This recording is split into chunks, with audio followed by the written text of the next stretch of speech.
Yes, reka twongere tubasuhuze mwese bakunzi ba business isobanutse kuri mikoro ntiteka manzi muri kumwe nkuko bisanzwe turacyari kuri Pi Network nka business imwe rukumbi isobanutse indimbura mabuye indashyikirwa ayitekera ntabwo ndayibonera izina rifatika muri ngewe. Wowe rero dukurikira ndagira ngo nkubwire ngo turagukunda. Tugukundira ko dukunda ariko nta kundi karagaciyemo. Kuba uri mu gitondo, wowe uri mu gitondo gira igitondo cyiza. Uri ku manywa gira amanywa meza. Nawe uri ku masaha y'igicamunsi ugira igicamunsi cyiza. Nawe wageze mu ijoro ugira ijoro ryiza. Twese muri rusange turabifuriza mwese muri rusange turabifuriza ibihe byiza. Dore rero ikintu mbifuzaho ndabasabye, nongere ngo ndabasabye, muntu mushya cyangwa se usanzwe ariko kuko statistique zirabitwereka tubona abantu benshi badukurikira batarakoze KYC, batarakoze subscribe neza, ugasanga 50% ni abantu batakoze subscribe cyangwa 40% mu badukurikira. Ndagusabye wowe nta kintu bitwaye, ihangana bazo dukorera subscribe de. Burya ngo agahimbaza umusyi kaba mu ngasiri kandi ngo umudiho uva mu itako. Buyidukoreye ka subscribe, hari ubutumwa YouTube iduha budutera imbaraga ariko bitewe nawe wowe wakoze subscribe. Ako nakambere sub, okay, sub. Kabiri, kanda kuri like ugihingukaho, kanda kuri like. Gatatu, twumvire ukimara kumva ikiganiro twandikire muri comment di. Kane, dukorere share. Rwose ukore share ariko cya kiganiro cyumve cyose cya gatanu. Kana subscribe, ukande like, wumve ikiganiro cyose. Hanyuma nurangiza utwandikire muri comment, hanyuma ukore share ubihererekanye ubihe abandi. Hanyuma murajye mukanda aho ngaho ku mutwe w'amagambo mubone nimero zacu. Nimara kuzibona cyangwa se turaza kujya tuzibashyira hariya kuri dashboard aho muzibona. Noneho mujye mutwandikira inbox niba mushaka ko tubashyira muri group, tubashyire muri group. Ariko niba mushaka no kutwandikira directly kuri WhatsApp, mutwandikire kuri WhatsApp nta kibazo. Ubwo no busabe tubasabye. Hanyuma rero ikindi kintu tubasaba gikomeye cyane, imwihangane mudutega amatwi. Twagiye tujye kuganira rero ku bibazo 10 by'ingenzi kuri Pi Network. Ibisubizo 10 by'ingenzi kuri Pi Network. Ubwo nyine ni ibisubizo by'ibibazo 10. Ibisubizo 10 by'ingenzi kuri Pi Network. Icyambere, hari umuntu wakoze KYC ikanga kandi afite megabyte. Icya kabiri, ubwo turaje turabona igisubizo cyacyo. Hari umuntu uhora akora liveness ikanga, liveness igahora igaruka kandi yayikoze. Ikibazo cya gatatu, passphrase zaratakaye kandi nakoze KYC. Ulala, biragenda biti. Ikibazo cya kane, gukora wallet address nshya ntabwo birimo gukunda, biragenda biti. Ikibazo cya gatandatu, password yanjye ntayo nibuka, ndakora iki? Ikibazo cya karindwi, phone number verification, Facebook verification, email verification cyangwa se kimwe muri ibyo ntabyo ndakora, hari ingaruka mfite? Nacyo turagisubiza. Ikibazo cya 8, hari umuntu waguze konte y'undi muntu bityo akajya gura twa Pi abika kuri iyo konte yoherezayo, hari ingaruka byagira? Turagisubiza nacyo. Icya 9, security sako yanjye ntabwo iragera ku 100% nkuko tubibona ku bandi. Igisubizo nacyo kirahari. uyu munsi rero turahirukiriza ku kibazo kivuga ngo kuki ntarabona KYC, biragenda bite cyangwa nkora iki? Ngibyo ibibazo 10 tugiye kubonera ibisubizo. Ni ibibazo 10 by'ingenzi natoranyije ngo tubone ibisubizo byabyo. Reka duhere ku cyambere. KYC yanjye mpora ngerageza kuyikora ikanga, kandi telefone yanjye irimo megabyte zihagije. Ndaguha ibisubizo, ibi bisubizo kuri iki kibazo. Cyambere, banzu checking cyangwa se ugenzure telefone yawe, ujye muri settings, ukomeze muri permissions, ugende urebe kuri Pi network ko nta hantu ibannye, uyibanure. Haba muri kamera, haba muri contacts, haba muri n'ibindi bigaragaraho bibannye, ubibanure. Icya kabiri, ngo usubizaho kuri iyi ngingo. Jya muri telefone yawe, ukomeze muri Pi network, ujye hahandi tumayiningira. Nugerayo unyure mu dukoni dutatu ibumoso hejuru, ukandeho, nurangiza urutonde rw'amagambo urebe kuri Pi browser, uyikandeho, ugende winjire muri Pi browser. Numara kwinjira muri Pi browser, ariko aho ngaho katube tuharetse, banza ujye muri settings naho. Numara kugera muri settings, ubanze ujye muri permissions, urebe ko Pi browser itabanye n'ibindi biyirimo bikorana na telefone nka kamera n'iki. Hanyuma nubirangiza winjire muri Pi browser, unyuze muri Pi network, ugende winjireyo wamaze gukosora byose. Winjireyo, numara kwinjirayo ubone kwinjira muri KYC yawe, utangire uyikore. Nubona bikomeje kumera kwa kundi, fata telefone uyizimye, uyirestarting, cyangwa uyizimye imare nk'iminota 5 izimije, wongere uyatse, wongere utangire winjire muri KYC ujye kuyikora. Ariko ujye kubikora unyuze hahandi nakubwiye. Ibyo nubona bikomeje kwanga, shaka abagufasha guformata telefone yawe. Shaka abagufasha guformata telefone yawe. Numara kuyiformata, biraguza kugusaba kongera kudownloadinga bushyashya Pi network na Pi browser, kandi Pi browser bayidownloadinga banyuze muri Pi network. Nubirangiza, numara kudownloadinga Pi network, wibuke gushyiramo password, urabuyibuka, usubizemo mbega ibyari birimo. Hasigaye ukore gahunda yawe yo gukora KYC. Icyambere turakirangije. Ikindi gisubizo waturusha kugira ngo tugisangize bagenzi bacu, wacyandika muri comment kugira ngo abagikeneye bakibone, cyangwa se ikindi kibazo wagiraho wakibariza muri comment kugira ngo abagikeneye nabo bakibone. Ikintu cyambere ni amakuru, dukomeze kuyasangira. Ikibazo cya kabiri, liveness ihora igaruka kandi narayikoze. Igisubizo cyacyo icyambere nagusubizaho, banza urebe ko imyirondoro wakoresheje ku byangombwa byawe mu kuregistaringa account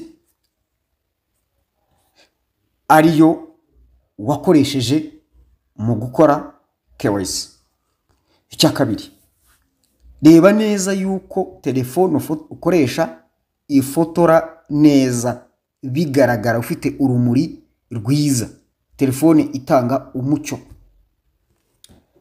Niba telefone ufite bidakunda, inama nakugira, ntabwo abantu bose baregistarinze Pi.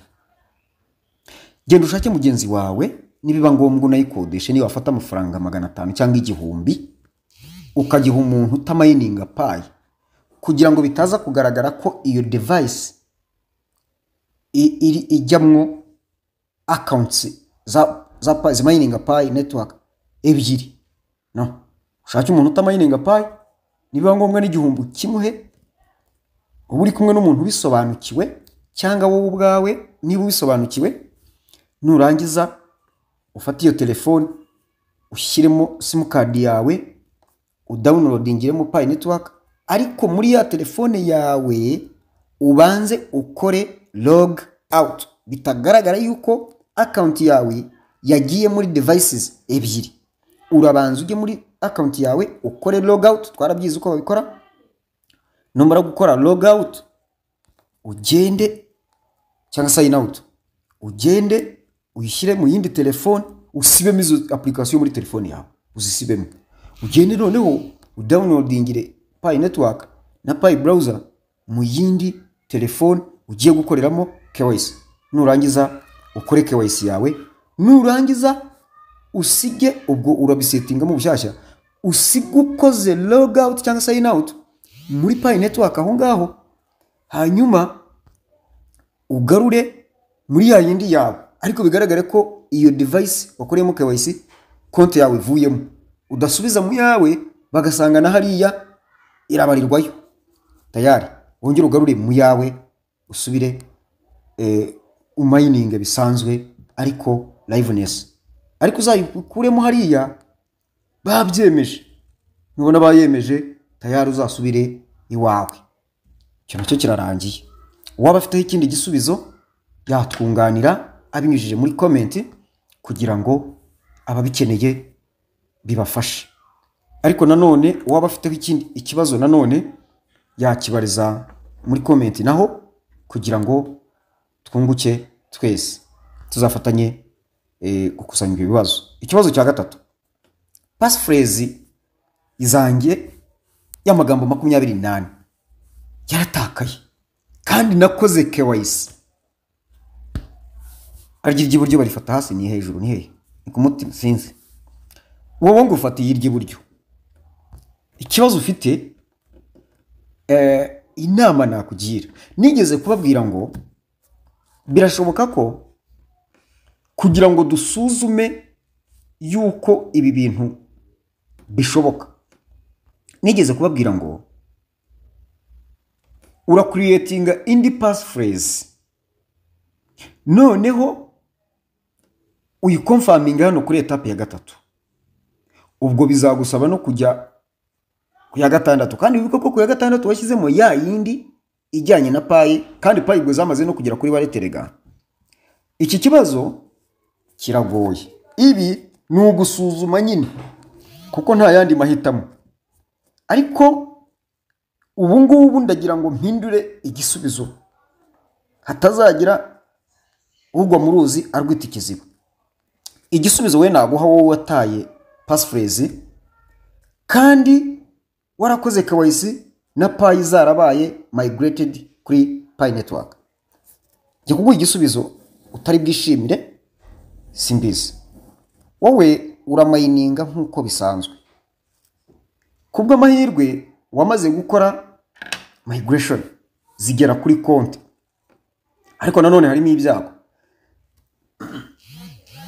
kubera yuko utari bukora indi wallet ngo wizere yuko uri buba amahoro, kubera ko ushobora gukora indi wallet tayari kandi iya mbere ari ihujwe n'izo Pi ziri kuri account tayari, ukabutakaje za Pi za mbere, na cyane ko ari zamaze kuba migrated n'izitaraba migrated kuko ziri kuri iyo konti. Hanyuma noneho ngiye ndabona icyaba cyiza kuba Pi zawe zarabaye migrated, ni kuvuga ngo n'ubundi zizakomeza kuba migrated, cyane cyane babandi bo muri security sako abagukomokaho cyangwa ukomokaho, izibakomokaho zose zizakomeza kujya kuri wallet yawe.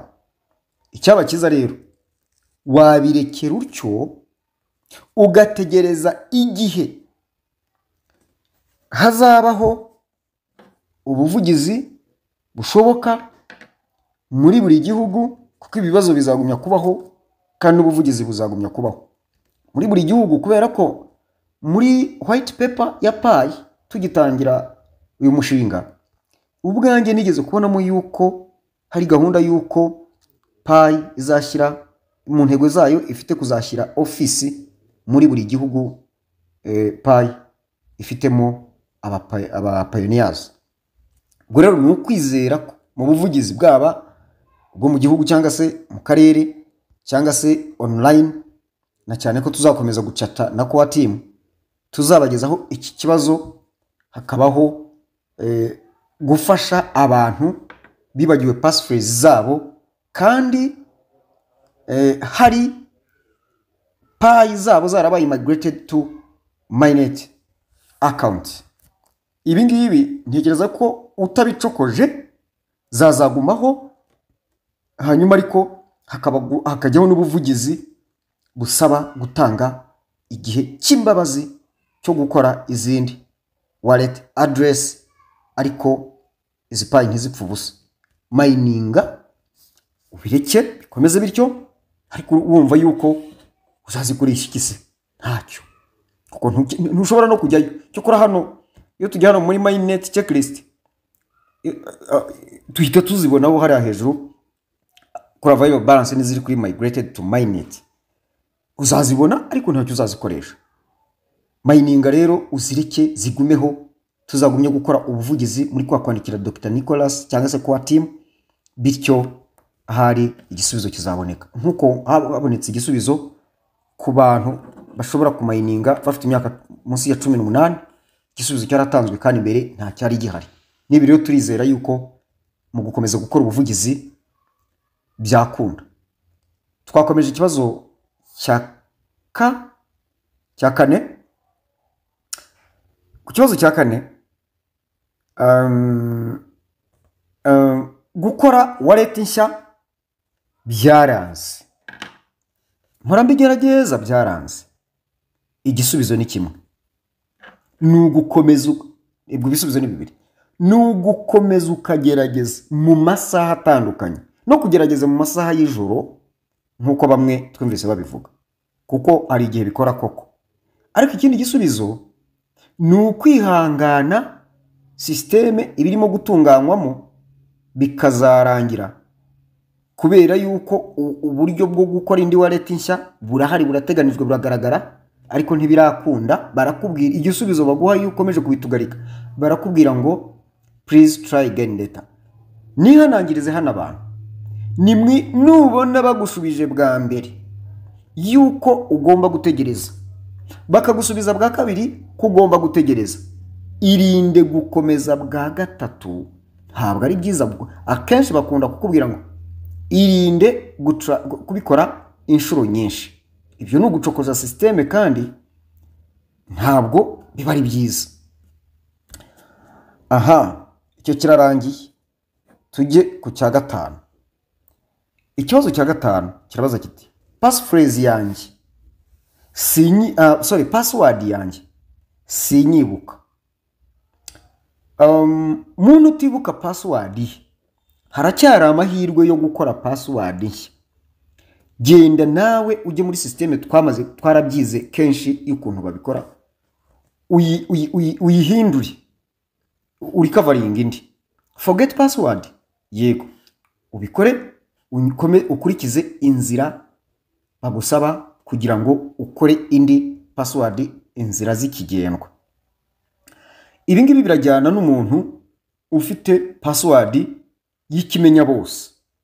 Bibaye byiza nawe wayihindura, kubera ko niba twarakoze iyitwa wenda Rwanda 1 2 3, kuko tutakwibagirwa Rwanda ntitwibagirwe na 1 2 3, nk'abantu bakomoka ku mu upline umwe tukaba ariyo dukoresha, bihindure. Nibura uvuge uti Rwanda 1 2 3 4 7, cyangwa se usimbukamo umubare wenda cyangwa se uvuge uti Rwanda 10.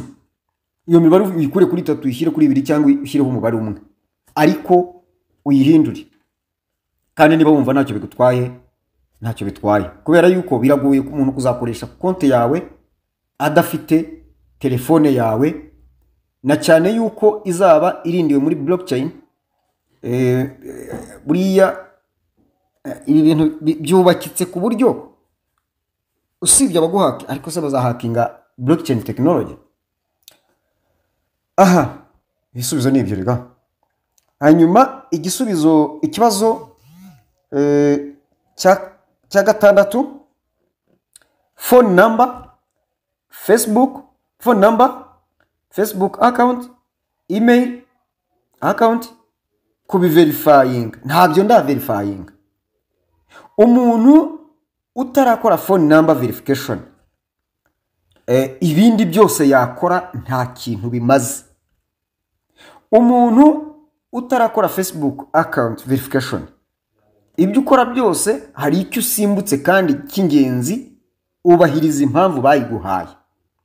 Umuntu utarakora email verification, ufite icyo usimbutse cy'ingenzi, ibindi byose urimo gukora ufite icyo wibagiwe cy'ingenzi ku buryo hari ibitaguhira. Niyo mpamvu batanze amezi 6, bavuga ko amezi 3 ya mbere ahariwe gukora KYC kubayihawe. Ibyo bikarangirana nibura n'itariki 30 z'ukwa 9. Guhera ku ya mbere z'ukwa 10 kugeza ku ya nyuma z'ukwa 12 uyu mwaka 2024 hazaba harimo gukirana no gukora verifications ku batarabikoze. Ibi rero ubundi byiza ni ugukora verifications imbere no kuzuza ibindi byangombwa byose. KYC bikaba byiza ko ariyo iheruka, ariko ntibivuze yuko wakoze KYC atarakora ibi atabikora. Arabikora, na cyane yuko batanze impamvu bashyizeho gukora KYC mbere yo kuzuza ibingibi byose. Ni ukugira ngo abakora KYC, ikibazo cya KYC ibindi byose bikorwe ariko KYC zarakozwe. Birashoboka yuko Pi zaba migrated to mainnet balance ariko hari phone number ntarakora verifications. Icyo gihe rero ntabwo Pi zanjye nzazibona. Impamvu ziri hariya nuko ziri muri blockchain zirarinzwe, ariko umuntu ufite Pi zitarajya kuri blockchain, zitarajya kuri mainnet account, izi Pi saha n'isaha baziba. Ariko zageze muri blockchain ndakurahiye kuziba ntago bishoboka. Rero KYC irihutirwa, kandi ntabwo ahangaha ni n'akantu k'agatego, n'akantu kari politiko.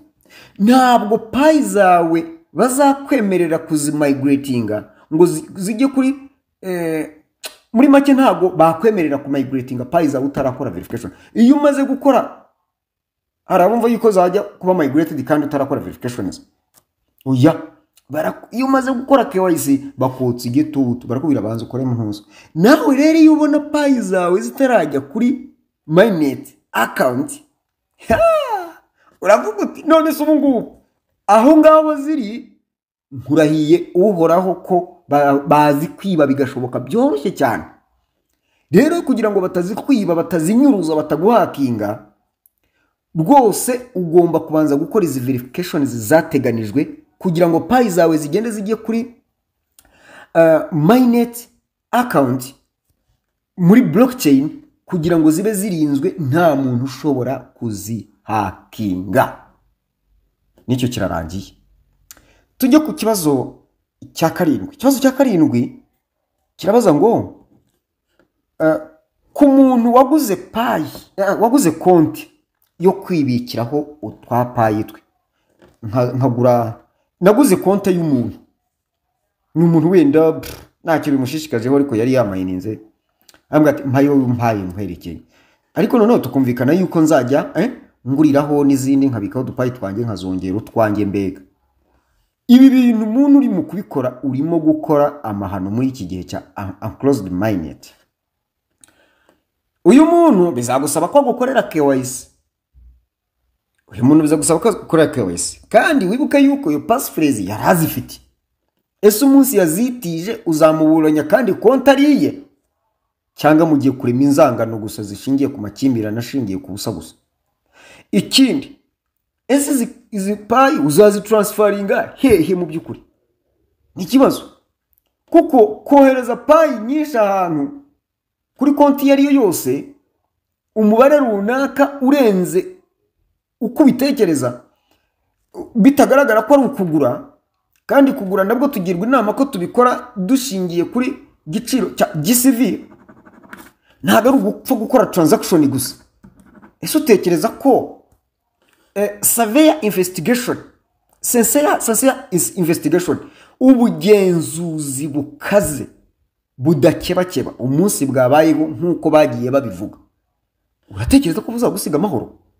Inama nakugira nuko niyo mpamvu babujije gushyiraho konti ebyiri zirenze imwe mu rwego rwo kwirinda ibintu by'iyeza ndonke, hatazavamo gutera imitwe y'iterabwoba, kuko umuntu wamayininze payi imwe azayikoresha mu bintu bye, ariko umuntu ashobora gukoresha payi zingahe zo gukoresha mu bintu byinshi kandi bishobora kuba ari bibi. Nawe rero ushobora kuzashiduka ubarwa mu mitwe y'iterabwoba cyangwa se y'iyeza ndonke, bagukeka nk'abantu bashyigikira iyeza ndonke n'imitwe y'iterabwoba, aho bashaka kurundarunda byinshi hariya ku ruhande, kandi ufite ibyawe utegetswe konti imwe. Ntugere no kwishora muri ibi bintu byo kugura ngo konti ngo nyibikeho ngo dupayi. Payi yashyizeho uburyo bwo kurinda ibyo bintu. Niba ushaka payi nyinshi, genda ukore lockup. Niba iyo ngiyo itaguhagije, no muri za zindi wakoreye migration zabaye migrated to mainnet account, jyayo nabwo ukore lockup nshya. Ariko ibyo bintu byo kugira udukonte birabujijwe, totale birabujijwe. Umunsi babigufatiyemo ntuzampeho. Ikibazo cya 8 kirabaza ngo security sako yanjye ntiragera ku 100%. Hari icyo bitwaye? Yego, byaba bigitwaye mu gihe ari ngombwa ko twuzuza security sako 100%. Ariko hari aho byaba bitagitwaye bitewe n'umubare runaka w'abari muri security sako. Mu buryo bworoshye, Pi Network yateganije abantu 5 muri security sako, nibura 5. Ariko ubu ngubu yashyize kuri 3 noneho. Kuvanga ibi byaba bigize bitagize icyo bigutwaye, ni ukuba nibura ufite abantu 3 nibo bake, ariko noneho geza kuri 5 bigera 100%. Ariko ushobora no kubarenza noneho. Ariko mwibuke ko uko urushaho kugira abantu benshi muri security sako, ni kurushaho kwirundaho umutwaro wo kuzategereza cyangwa kubakurikirana bakuzuza ibyangombwa byose, kugira ngo za awards zikomoka ku bantu bari muri security sako ari byo bari muri referral team yawe, payi zibakomoka wabakomoyeho ubone kuzibona nawe uko bakora migration za payi zabo, abari nako nawe zikugeraho za zindi ubakomoraho. Rero nimba ubuza abantu, shaka 3 nibura 3 abari bubake, ugeze no kuri 5, ugeze ku 100%. Ariko mu by'ukuri ufite 3 ntabwo byakugira ingaruka ngo kutagejeje 100%, ko bavuze bati nibura hagati ya 3 na 5. Nicyo kirarangiye. Ikibazo cya 9 kirabaza ngo kuki ntarabona KYC. Noneho harabongeraho ngo kandi namayininze guhera 2020. Ari n'abatangiranye na Pi 2019, ariko batarabona KYC. Igisubizo ni iki ngiki. Igisubizo cya mbere, uzuza bya bindi bisabwa byose. Uvuga uti ndi Inyange. Igisubizo cya kabiri ari nacyo nakagize icya mbere. Igisubizo cya nyacyo ni tegereza. KYC itangwa na system. Hari nabo nabonye ako kantu kigeze kubaho ngo sinzi ukuntu kaje kanyaruka, ariko ntago ari amabwiriza twahawe na Pi Network cyangwa na kwa team. Gusa hari ukuntu kaje kigenza turakabona tugasamira hejuru, turagakoresha tukabibona nyine, ariko ntago nzi ko ari cyo byatanze ngo zuzangu ifomo ngo kugira ngo usabe KYC. Ntago bayisaba. Ibyo ni ibikorwa n'abantu bakeka ko hari ibibazo bashobora kuba bafite muri konti zabo. Kwisobanura n'impamvu ntabwo ari byo. Mu by'ukuri wowe tegereza, nta kindi gisubizo cy'ukuri naguha, tegereza kuko system niyo itanga KYC ku mubare runaka. Uwo mubare rero niba banawugena bakurikije akarere abantu baherereyemo cyangwa ibihugu ntabwo mbizi. Icyo nzi nuko KYC itangwa na system, ujya kwisanga ukasanga pa yakugezeho. Rero igisubizo ni tegereza. Ufite iki kibazo, hari no kubwira ati ubonye ngo ninjizemo abantu ejo cyangwa ejo bundi bahita babaha KYC. Ngewe rwose hari n'uwo bayihaye ataramaramo n'amezi 2 pe, nyuma y'ukwezi nagiye kubona mona nkabona barayimurasha. Umuntu yes, ibyo ntabwo bitureba mu yandi magambo. Iki tureba ni ukumayininga no kuzuza ibisabwa. Ikibazo cya 10 ntari navuzeho abari cyo sorezaho. Ese amazina adakosoye hari ingaruka bifite? Igisubizo ni yego. Ariko se ayo mazina azagira ingaruka? N'ababwiye bazi 9 gusa, none icya 10 ni iki ngiki.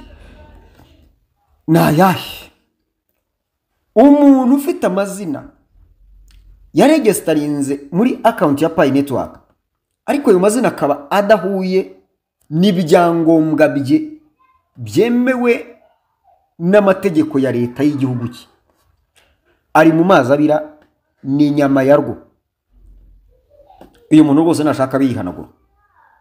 Cyokora kubwa amahirwe aracyari igihe cyo gukosora. Niba ari izina rikosame bikosore, hahandi ukosorera niba hagihari niba ucyahafite. Ariko nk'umuntu wakoze KYC konti zikaba zaragiye kuri Pi, zikaba zagiye kuri konti, ariko se zagiyeho zite? Hariya iyo ugiye gukora KYC ushyiramo imyirondoro y'ukuri. Iyo basanze iyo myirondoro idahuye neza n'ibyo waregestarinze muri account ya Pi Network, ndakurahiye iyo account gutambuka biragoye. Muri KYC niho hantu utanga imyirondoro basanga idahuye n'iyo wagaragaje muri account creation, ufungura account ya Pi Network bakabyanga. Muri KYC niho hantu utanga imyirondoro itariyo, inyuranye n'iyo kuri wakoresheje ufungura account ya Pi, bakakubwira bati ibyo ukoze sibyo. Niho hantu uzasanga KYC zigaragaza ibibazo bitandukanye ntizitambuke. Ibi rero byose tubona bikosana, niba hari uburyo bukiriho bwo kubikosora, igihe cyo kubikora ni iki. Ariko niba uvuga uti jewe sinabikosora, sinasubiramo, niba ubona nta buryo bwo kubikosora buhari, bisese ukora ibishya. Nababwiye video nimero 20 hano kuri business isobanutse, muyirore muri uko barigestaringa muri Pi. Ndibuka ko haraho ndibuka natanze icyo kiganiro umuntu arabirasanga ntabwo bihuye, konte ye ntabwo ihuye nuko igomba kubimeza. Ibwirize rega batarakubwiriza, kandi hari igihe bakubwiriza igihe cyagiye, kandi nta gihe batanze cyo kukubwiriza kirenze aya mezi 6 agabanyijemo ibice 2, 3 y'impuhwe na 3 ya nyuma y'impuhwe. Hanyuma kandi nsoza ndagira ngo mbibutse ko umuntu wahawe KYC mbere y'itariki ya mbere z'ukwa 7 akaba atarayikoze bikazageza itariki 30 z'ukwa 9 atarayikora, azatakaza Pi yamayininze zose mbere y'itariki ya mbere z'ukwa 7. Izazaba asigaranye nizo yamayininze guhera ku itariki ya mbere z'ukwa 7, n'ibindi bihano bizagenda byiyongeraho. Ngayo nguko amakuru nakagaruka. Ibi byose turabikorera kugira ngo buri wese amenye icyo gukora, ave mu mikino, ave mu tuntu navuga two kujyagajyaga, mu formatizo telefone zanyu zikora ibintu bizima. Nsoza ndifashisha isomo ryo mu gitabo cyitwa Bibiliya, riboneka mu gitabo cy'umuhanuzi Nahumu igice cya 3 umurongo wa 14, rigira riti: "Je ntabwo ndi umukirisitu ariko Yesu ndi umukirisitu, ariko ntabwo Bibiliya nyisoma nk'umukirisitu. giye nyisoma nk'igitabo gishobora kumfasha bitewe n'ibyo nkeneyemo cyangwa se ariko ntabwo mba mvuga ko bivuye ku Mana, no, ni inama zamfasha, ibitekerezo byamfasha nuko mbyakira, ariko simvuga ngo byavuye ku Mana nubwo babyitirira Imana, jamais. Ariko dore ibimfasha muri iki gitabo cy'umuhanuzi kitirirwa umuhanuzi Nahumu, igice cya 3 ku murongo wa 14 haranditse hatya hati: ivomera amazi azabe ahagije mu gihe cyo kugotwa, komeza ibihome byawe, jya mu ibumba ukata urwondo, ukomeze itanura ry'amatafari. Mon cher ami, aya magambo ngiye kuyababarira, hanyuma buri jambo ugende urisesengura, uryanariza cyangwa uryanarayizinga wumva ikirimo. Ivomere ni ijambo rya mbere, amazi ni 2, azabe ni 3, ahagije ni 4, mu ni 5, gihe 6, cyo 7, kugotwa 8, komeza 9, ibihome 10 byawe 11, jya 12, mu 13, ibumba 14, ukate 15, urwondo 16, ukomeze 17, itanura 18 ry'amatafari, amagambo 19. Kigusubiramo mwumve neza. Ivo ntago bakubwiye ngo jya gusaba, ivomere. Mwibuke gahunda y'ibi bintu tubivuga tugira ngo ubyikorere, byimenyera ubyikorere, kuko ga n'ubuhombye arabyimenyera, ariko n'ubungutse burya arabyimenyera. Ivomere, Abanyarwanda baca umugani ngo umugani ugana kariho. Ivomere amazi azabe ahagije, ryari mu gihe kihe cyo kugotwa. None ndabigenza nte? Komeza ibihome byawe. Ibihe bihome byawe? None se ubwo ndabikura, jya mu ibumba, hanyuma ukate ikisi urwondo, noneho ukomeze itanura ry'amatafari. Ubwo wanabumbye n'amatafari de, kubumba babisimbutse. Abwirwa benshi akumva beneyo, kandi ubwira uwumva ntavunika. Nyamwanga kumva ntiyanze no kubona. Ndababuriye bapayoniyazi bagenzi banjye, kora ibyo ugomba gukora, uraba witeganyiriza, ariko kwa kwivomera amazi ukayahunika ngo cyagiye cyo kugotwa. Ejo bundi itariki 30 z'ukwa 9, abandi ku itariki 31 z'ukwa 12, uzaba uvuga uti mfite amazi ahagije sha mu gihe cyo kugotwa. Hari igihe kizagera benshi babone baragoswe, nta kundi bari bugenze, umwomo bice. Kubera iki? Bazaba babonye ishyano.